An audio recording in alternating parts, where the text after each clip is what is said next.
Thank you for the introduction, and thank you for giving me the opportunity to talk here. And I will talk about the AI-powered transformation of simulations in drug discovery. And our first topic is protein hydration. A drug exerts its pharmacological effects by binding to its target protein. And when a drug binds to a protein, it displaces water molecules from the binding site. The affinity of the drug binding free energy delta G is determined by the enthalpy delta H and the entropy delta S. And when the drug binds to its targets, it forms favorable interactions at the binding site, resulting in an enthalpy gain.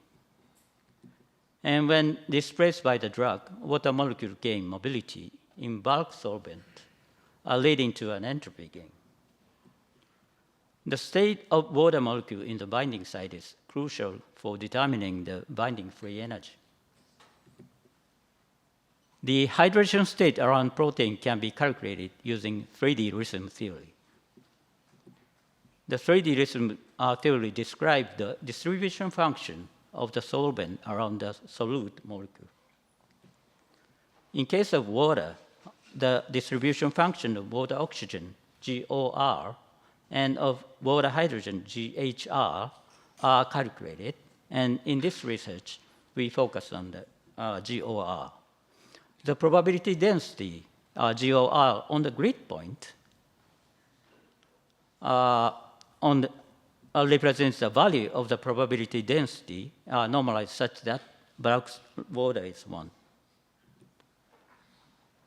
And we did exhaustive 3D rhythm calculation of ligand-free structure of 3,706 proteins.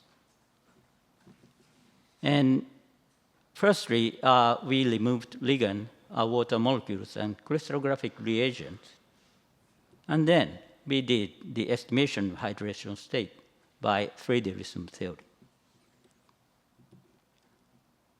And this graph shows the hydration state of crystallographic water's position. And the x-axis represents the hydration state, GOR, and this direction is less hydrated, and this direction is highly hydrated. And y-axis represents the probability. And the black line shows the distribution of the hydration state of all crystallographic waters. And the red line shows the distribution of the hydration state of the crystallographic water close to the ligand.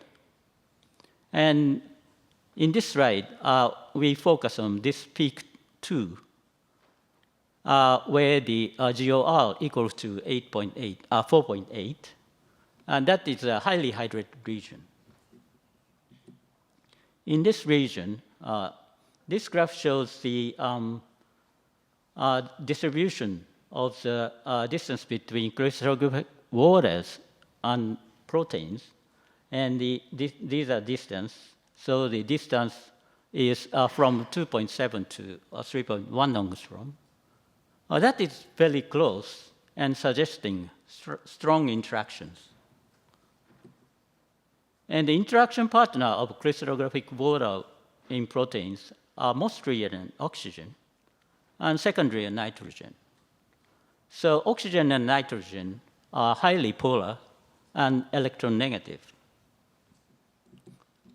So suggesting the OHO and NHO, strong hydrogen bond of crystallographic water in highly hydrated region. So this is an example, and this is a ligand, and this is a protein, and this is a crystallographic water located in a highly hydrated region. As you can see, the strongly interacted hydrogen bond networks are formed. Then we move to the peak 1, where the GOR equal to the 2.8. That is a moderately hydrated region. In this region, the distribution of the distance between crystallographic waters and proteins are like this. And the distance is from 3.5 to 4.0 angstrom. That's not so close, and suggesting weak interactions. And the interaction partner of the crystallographic water in protein is mostly a carbon. And the carbon is less polar and less electronegative.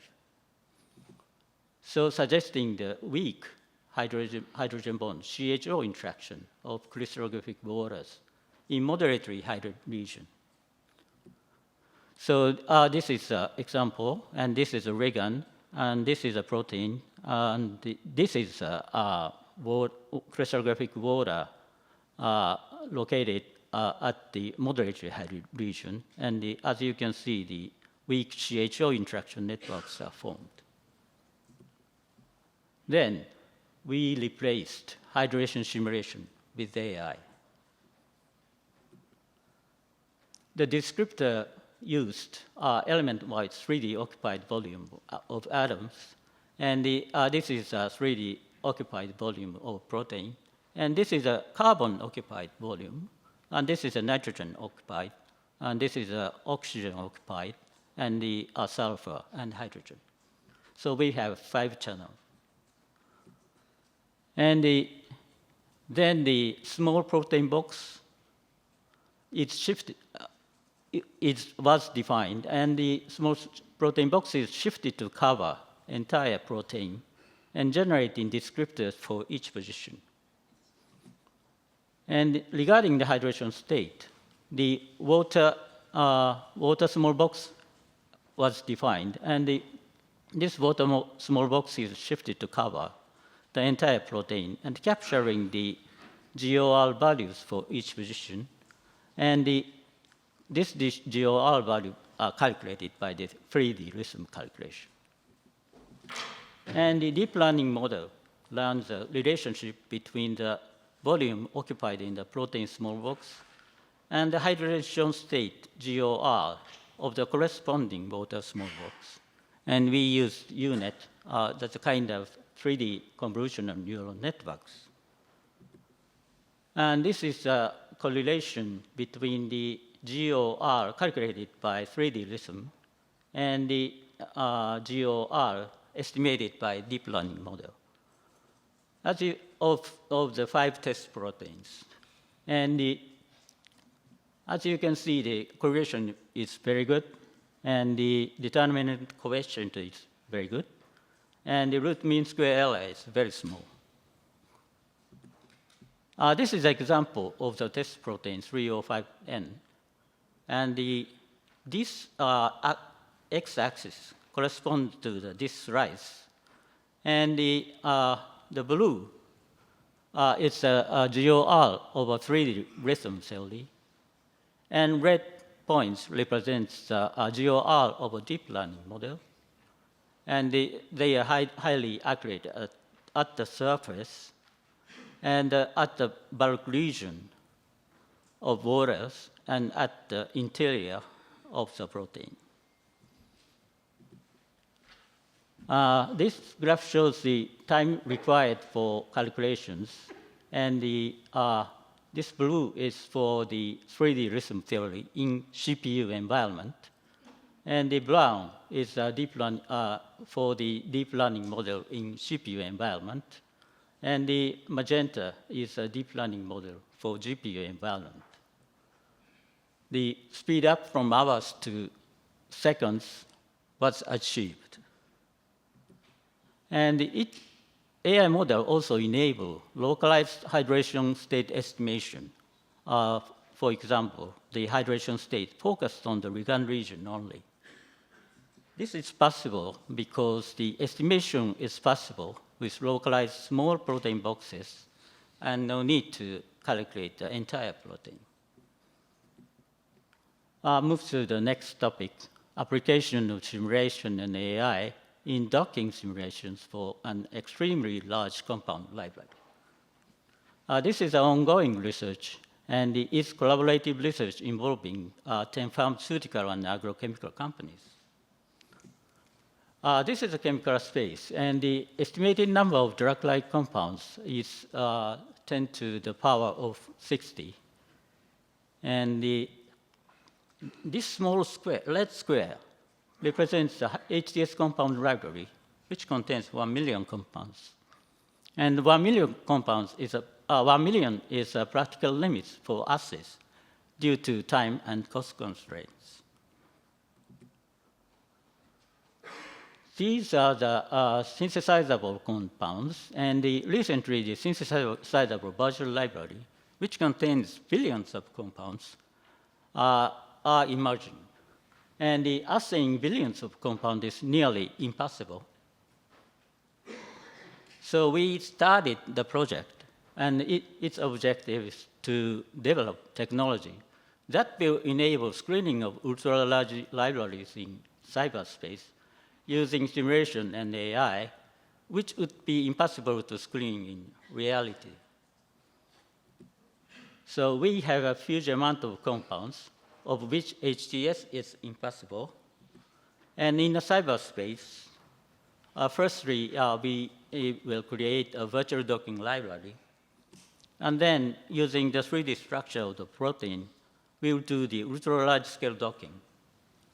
And then the results are stored in the database.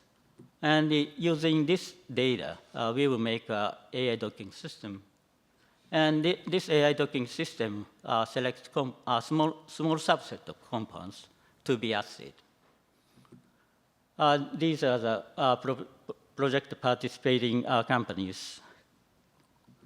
And firstly, we build a virtual docking libraries. And I downloaded 3 synthesizable virtual library. Enamine Leo and the Ushi Galaxy and the MQ Ultimate. The numbers are listed here. And after the preprocessing, we do the 2D to 3D conversion. And after that, finally we got Enamine 3D database, which contains 700 million compounds, and the Ushi 3D database, which contains 985 compounds, and the MQ 3D, which contains 19 million compounds. So one of the bottlenecks is 2D to 3D conversion. It takes 3 seconds per compounds. And if 2D to 3D conversion of 700 million compounds would take 67 years with serial processing, but only 64 days using 384 parallel processing. And the Enamine Leo was chosen for docking, and docking 700 million compounds is unfeasible, so we narrowed it down to 100 million. Challenge yet manageable number for docking. For the ultra-large scale docking, we selected 12 target proteins, and the Jupyter Notebook was used as an interface, and it was used by the 10 companies. And docking software used is Autodoc Vina, and the docking score for each protein was stored in a database, and which contains molecular ID and docking score. And the docking of a single compound in Fugaku 8 cores takes about 30 seconds. So docking of 10 million compounds would take 1.6 years with serial processing, but only 1.5 days using the 384 parallel processing. With Fugaku, ultra-large scale docking has become feasible, but docking 100 million compounds still requires 15 days. The number of compounds in synthesizable virtual library is expected to grow further in the future. So efficiently identifying compounds with good docking score from a large pool is highly desirable. So we made an active learning AI docking system. So at the first round, we select compounds randomly, and then do the docking, and the docking scores are stored. But in this case, we have a database. So in this case, we refer to this database for the docking score values. And we have a docking score and also the molecular descriptors. And so we made a prediction model. And then we predict the docking score of 100 million compounds, excluding already docked compounds. And then we selected top scoring compounds, and the selected compounds are sent to the top, and the cycle repeated. And we investigate the rate of obtaining top scoring compounds for 12 proteins. It was done by project participating companies. This is the acquisition rate of top scoring compounds.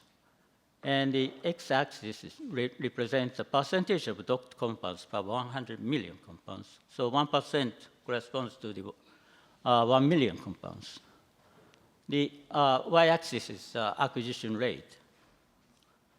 And